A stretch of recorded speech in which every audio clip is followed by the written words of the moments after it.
नमस्कार। मैं कमलेश कबीर आपका एक बार फिर स्वागत करता हूं इस नए एपिसोड में। आज के इस एपिसोड में हम चर्चा करेंगे लेफ्ट लिबरल इकोसिस्टम की। और इस वक्त पूरी जमात इस सिस्टम की अमेरिका पहुंच चुकी है। कल आपने देखा होगा राहुल गांधी अमेरिका पहुंच चुके हैं और उनके कुछ फुटेज भी जो है वो सामने आए हैं सेम पित्रोदा के साथ। इसके अलावा जब मैं ये कहता हूं कि पूरे लेफ्ट लिबरल इकोसिस्टम की जमात अमेरिका पहुंच चुकी है, तो दूसरे लोगों में है Rajdeep Sardesai, part time news anchor और देश के सबसे बड़े, अगर हम प्रोपेगेंडा फैलाने वाले पत्रकारों की बात करें तो राजदीप सरदेसाई का नाम सबसे ऊपर लिया जाता है। वो भी अमेरिका पहुंच चुके हैं। इसके अलावा दलितों के इस वक्त मसीहा तो मैं नहीं कहूंगा, लेकिन ठेकेदार बन चुके चंद्रशेखर रावण, वो भी अमेरिका पहुंच चुके हैं। और इसके अलावा बड़े दिनों से Arfa Khanum Sherwani, I think Islamist पत्रकार, ये सारी जमात जो है वो इस वक्त अमेरिका पहुंची हुई है। अब जब अमेरिका पहुंची हुई है तो इसका मतलब यह है कि मान के चलिए कि भारत में एक नया टूल किट शुरू होने वाला है। और वो टूल किट क्या होगा हम उसका अंदाजा लगाएंगे। और मुझे लगता है जिस तरीके से ये जानकारी है, मुझे नहीं लगता कि कितने लोगों ने इसके ऊपर खबर बनाई है, लेकिन आपको खुद ही समझ में आ जाएगा जब आप इस वीडियो को देखोगे कि अगला टूल किट भारत में कौन सा होने वाला है और उसके कर्ता धर्ता कौन होंगे, उसकी फंडिंग कहां से होगी, वो सारा कुछ समझ में आ जाएगा। और ऐसा मैं क्यों कह रहा हूं? ऐसा मैं इसलिए कह रहा हूं क्योंकि राजदीप सरदेसाई का ब्राउन यूनिवर्सिटी एक लेक्चर हुआ फैकल्टी और स्टूडेंट्स को लेकर, और बात थी भारत की डेमोक्रेसी को लेकर। इसके साथ अमर्त्य सेन, उससे भी राजदीप सरदेसाई की मुलाकात हुई है। तो आप समझ सकते हैं कि उस भाषण में क्या कहा होगा राजदीप सरदेसाई ने। सीधी सी बात है, वोटिंग मशीन के ऊपर जो है वो निशाना साधा होगा, तानाशाही की बात की होगी, दंगे फसाद की बात की होगी, या फिर वक्फ संशोधन बिल की बात की होगी, क्योंकि इससे ज्यादा राजदीप सरदेसाई की सोच आगे हो नहीं सकती। अब बड़ा मुद्दा यहां पर यह भी आता है, इस खबर में हम आगे जाए उससे पहले थोड़ा सा हम विश्लेषण भी करते हैं कि आखिर ये जो बाहर लोग जाते हैं, इनको ये यूनिवर्सिटी क्यों इनवाइट करती है और फिर इनके यूनिवर्सिटी में लेक्चर क्यों करवाए जाते हैं? क्या ये जानबूझकर करवाए जाते हैं?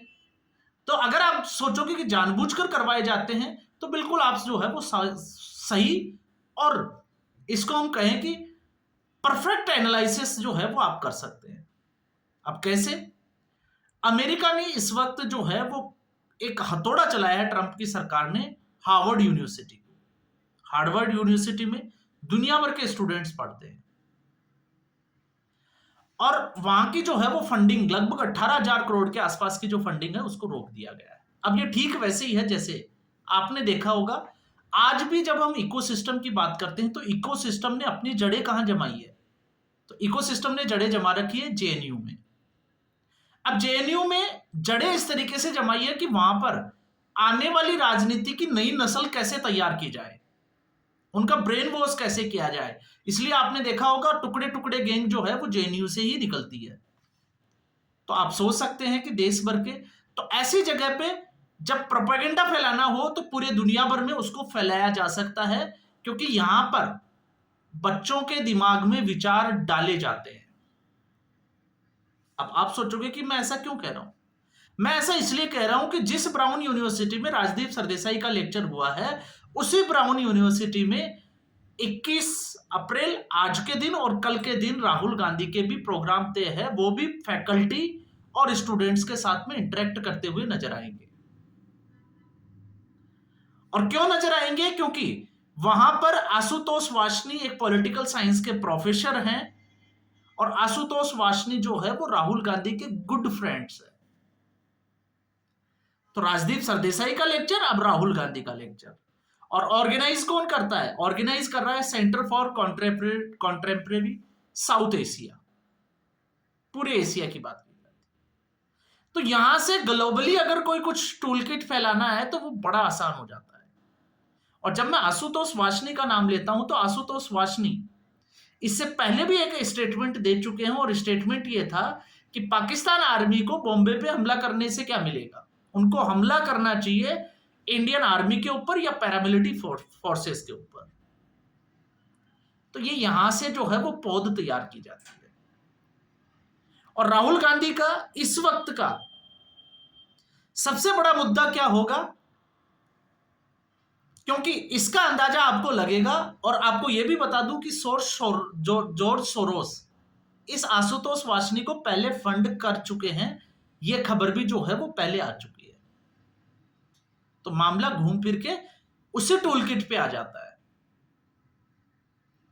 और जब इस टूल किट पे आ जाता है तो एजेंडा क्या होगा, क्योंकि 2021 में भी ब्राउन यूनिवर्सिटी राहुल गांधी गए थे और वहां पे इंडियन डेमोक्रेसी की बात की थी। और डेमोक्रेसी पे बात करते करते डेमोक्रेसी के जो रखवाले बने हुए देश थे, चाहे वो यूएस यूनाइटेड स्टेट हो या यूरोपियन कंट्रीज हो, उन्होंने भारत में इंटरफेयर की मांग कर दी थी। अब आप सोच सकते हो कि मानसिकता कहां है। लेकिन इस बार मुद्दा क्या होगा, तो मुद्दा आपको समझ में आएगा, क्योंकि सैन फ्रांसिस्को में इस वक्त है चंद्रशेखर रावण। और जब मैं सैन फ्रांसिस्को की बात करता हूं तो सैन फ्रांसिस्को में कैलिफोर्निया ने सबसे पहले कास्ट डिस्क्रिमिनेशन बिल पास किया था। और इस वक्त दलित राजनीति का या दलित एक्टिविटीज्म का पूरे दुनिया भर में हब बन चुका है कैलिफोर्निया।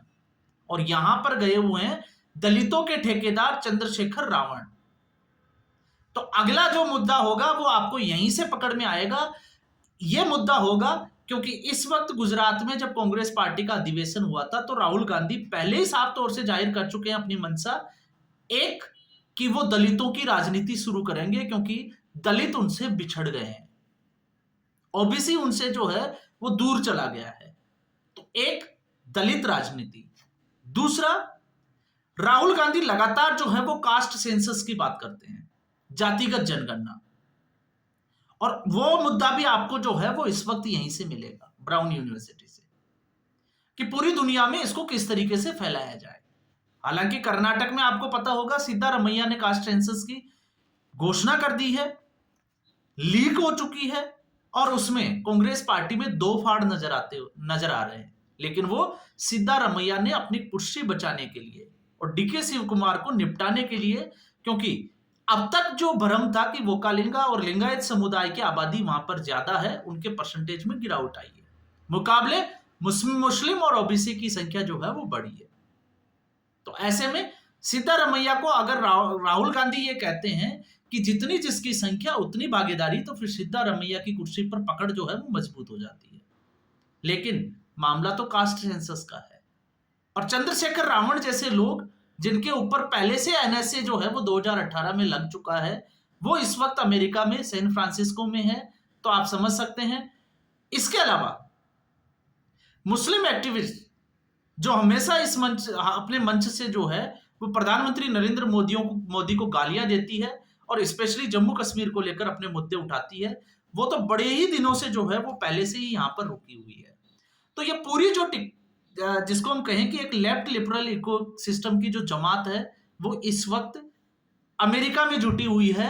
तो अगला टूल किट जो आने वाला है वो आने वाला है जातिगत जनगणना और दलित राजनीति।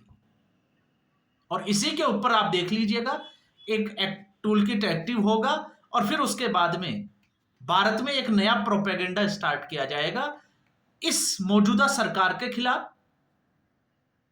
आने वाले जो राज्य हैं उनकी राजनीति को देखते हुए, और फिर समाज में जो है वो जहर डालने का काम किया जाएगा। और आरोप किसके ऊपर लगाया जाएगा? आरोप लगाया जाएगा भारतीय जनता पार्टी पे या नरेंद्र मोदी के ऊपर कि वो हिंदू और मुस्लिम जो है उस धर्म की राजनीति करते हैं। तो आप समझ चुके हैं। इसलिए मैंने आपको यह कहा था कि जब आप वीडियो देखोगे तो आपको अंत तक जरूर समझ में आ जाएगा कि अगला टूल किट क्या होने वाला है। और जब हम ये कहते हैं तो राहुल गांधी के इसी दौरे के साथ में ट्रंप ने जो हथौड़ा मारा है हार्वर्ड यूनिवर्सिटी के उस फंडिंग के ऊपर। आप सोच के देखिए कि जॉर्ज सोरोस जैसे लोगों को भागने पर मजबूर करना, हिंडनबर्ग के शटर डाउन कर देना और अब हार्वर्ड की फंडिंग बंद कर देना, तो ये पूरा का पूरा जो है वो डीप स्टेट को एक्सपोज करने वाला एक कदम है डोनाल्ड ट्रंप की तरफ से।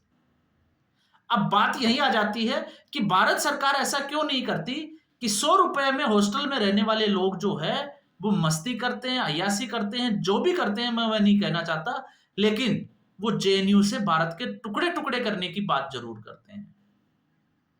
और एक लेफ्ट की सोच सोच होती है, क्योंकि यहाँ के जो प्रोफेसर होते हैं वो लेफ्टिस्ट माइंडसेट के होते हैं और वो इस नस्ल को, इस पौध को तैयार करते हैं, जिसकी वानगी आप कन्हैया कुमार में देख सकते हैं। जो समझ के अगर हम बात करें, जो बिहार में भारतमाला प्रोजेक्ट पे और विकास कार्यों को ये कहते हैं कि पानी के लिए ये सब कुछ जो है वो किया जा रहा है, तो आप सोच देखिए कि उनकी राजनीतिक सोच कहां तक जाएगी देश को बांटने के लिए। जबकि ये भी पता है कि किसी भी देश का विकास तब भी हो सकता है जब वहां औद्योगिकरण हो, जब वहां पर बिजनेस हो, बिजनेस बढ़ेगा, वहां का विकास होगा। तो कैसे होगा, आप सोच के देखिए।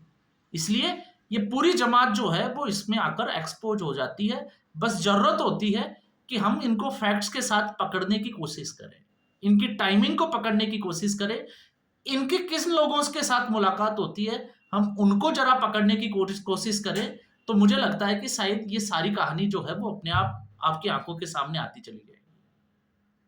तो आज के एपिसोड में बस इतना ही। उम्मीद करूंगा ये वीडियो एपिसोड आपको पसंद आया होगा। अगर वीडियो आपको पसंद आया तो वीडियो को लाइक करें, वीडियो को शेयर जरूर करें हैं, और साथ में इस चैनल को सब्सक्राइब करें और दूसरे लोगों से भी सब्सक्राइब कराएं। धन्यवाद।